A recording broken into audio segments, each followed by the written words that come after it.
Alright, good morning class. I hope everyone had a great spring break and you're all ready to get back to chemistry. I know I am. Is everyone else ready?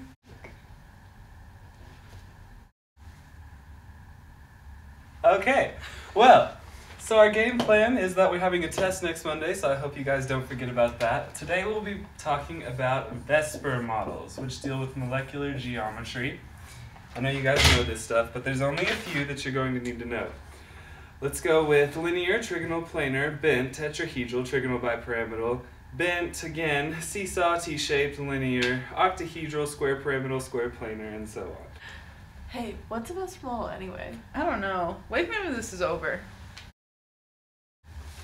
Okay, so we're going to dive right in and start with an easy one. Let's do beryllium chloride, which is BeCl2. Now this is an example of a linear model. So if you look at your periodic tables, I just really don't understand this molecular geometry stuff. And how do they expect me to focus when it's such a pretty day outside and all I can think about is playing soccer? You know, that's not a bad idea. Come on, I'll show you guys molecular geometries in a way that you understand. Let's go. Wake up, let's go. Where are we going? We're going outside to learn about VSEPR models. Okay.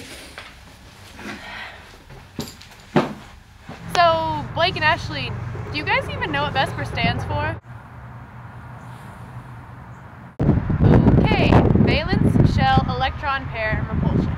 So, do you guys know how many valence electrons each atom is supposed to have to fill its electron shell? 11? Close, but actually each atom just needs 8 valence electrons, with a couple exceptions such as beryllium, boron, and hydrogen. Ready to get started? Not really. Let's first start with the example from class, beryllium chloride. Now beryllium, represented by this soccer ball, has 2 valence electrons as shown by a periodic table, while chlorine, represented by this soccer ball, has 7. But since there's 2 chlorines, that means 14 valence electrons with a grand total of 16 valence electrons. You ready to make the Lewis dot structure? Alright. Now in each of these examples, these sticks are going to represent the bonds between the atoms, while these cones represent valence electrons. So let's get started. Beryllium is your central atom for this Lewis dot structure. Now for each of the chlorines on this, they have 6 valence electrons that are not covered by the bond, so we need to put down cones.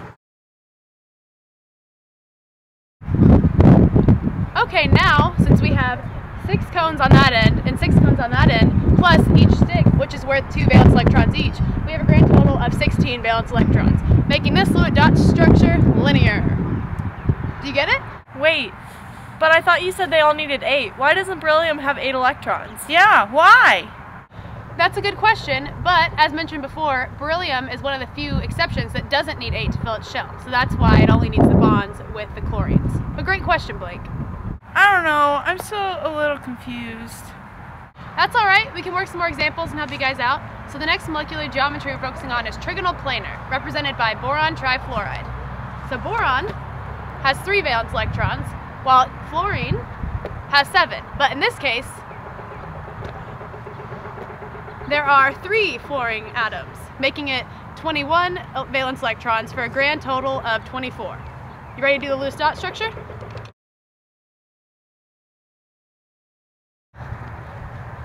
Okay, so now we have our grand total of 24 valence electrons and no lone pair on our central atom, making this trigonal planar. How about that? Do you guys understand this one? Wait, what happens when there's a lone pair on the central atom?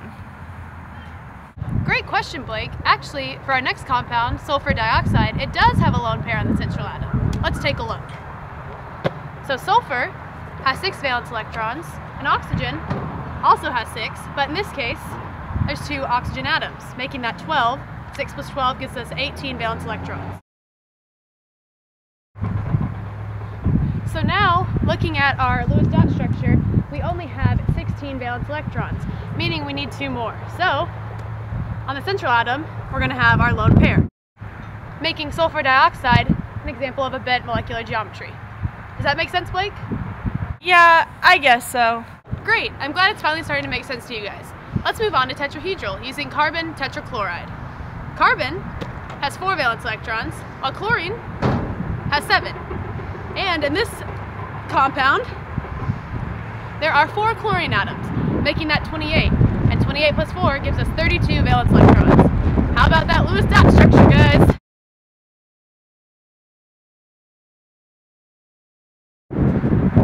Alright, does that make sense how that's tetrahedral? Yeah, it's finally starting to make sense.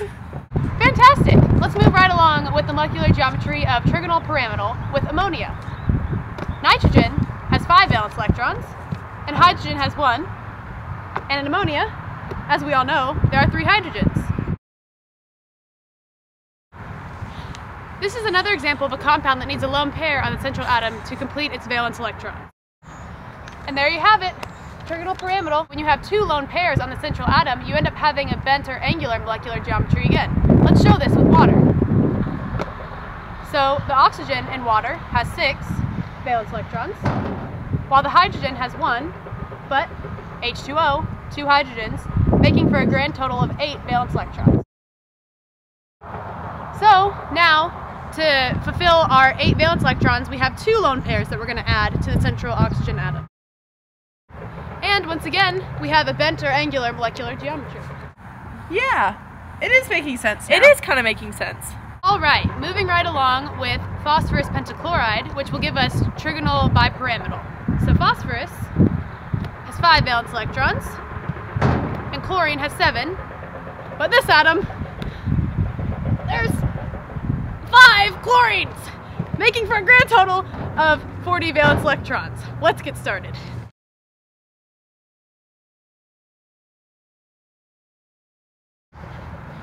You see, guys, this is just as easy as beating Florida out on the soccer field. No problem.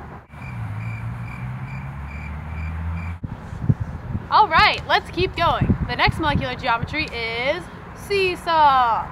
We're going to do it with sulfur tetrafluoride. Now, sulfur has 6 valence electrons, fluorine has 7, and in this compound, there's 4 fluorines.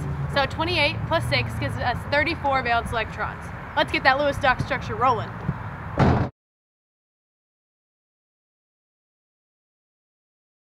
Now the fluorine's electron shells are all satisfied, but the sulfur still needs a lone pair.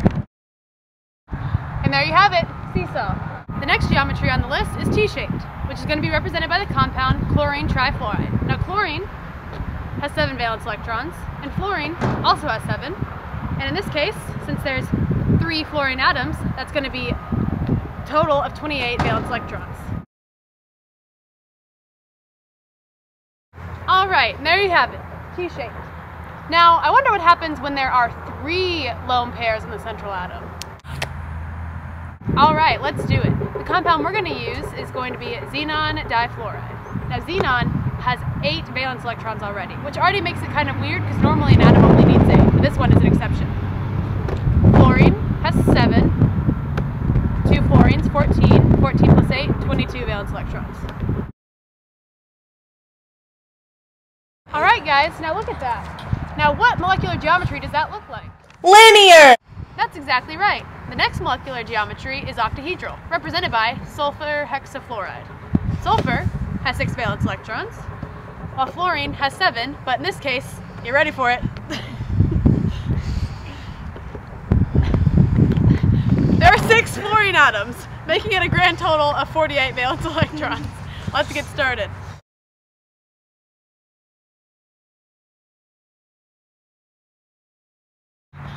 Alright, you see it? Octahedral. We only have 2 molecular geometries left. Do you think you have the stamina? Yeah! Now that's what I like to hear. Okay, second to last molecular geometry is square pyramidal. This is going to be represented by the compound bromine pentafluoride. Now bromine has 7 valence electrons, and fluorine, as we said before, also has 7, but in this case, there's going to be 5 fluorine atoms, giving us a grand total of 42 valence electrons. Let's do this.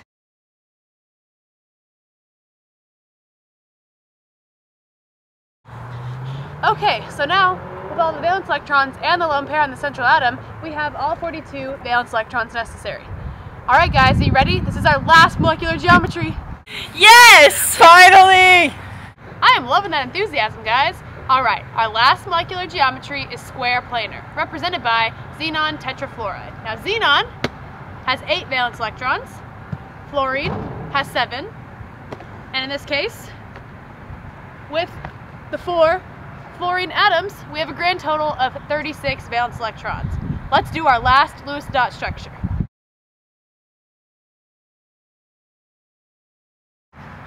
And there you have it, square planar. Now that was some great academic endurance you guys showed. Let's get back in that classroom and show that teacher who's boss. Come on, let's go. Alright, so now that we've gone through all the examples, let's see if you guys can help me out some. Let's start with BF3. Can anyone tell me what that actually is? Boron trifluoride. Okay, I'm gonna need you to raise your hand. Alright, so now can anyone please come up here and work this for me? Alright, how about you, Ashley, since you seem so enthused today? Alright! First thing we have to do is count the number of valence electrons. So boron, according to our periodic table, has 3, and fluoride has 7. But you multiply it times 3 because there's 3 of them and add this together. So 21 plus 3 is 24. So you know that's how many valence electrons are going to be in our model. So you start by putting B in the middle and putting your 3 F's around it. And we're going to count 24 valence electrons. 2, 4, 6, 8, 10, 12, 14, 16, 18, and the bonds count as 2, so 20, 22, 24, and because there's no valence electrons on the central atom, you know that this one is trigonal planar. Wow, very good, Ashley. Didn't realize you were paying so much attention. Thank you.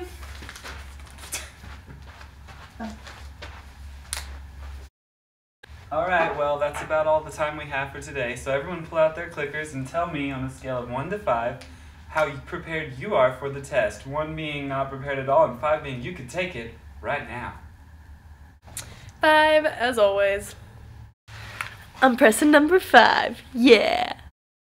Number 5, yeah! We hope we helped you learn about VSEPR models. And now you can kick molecular geometries right in the butt. Woo!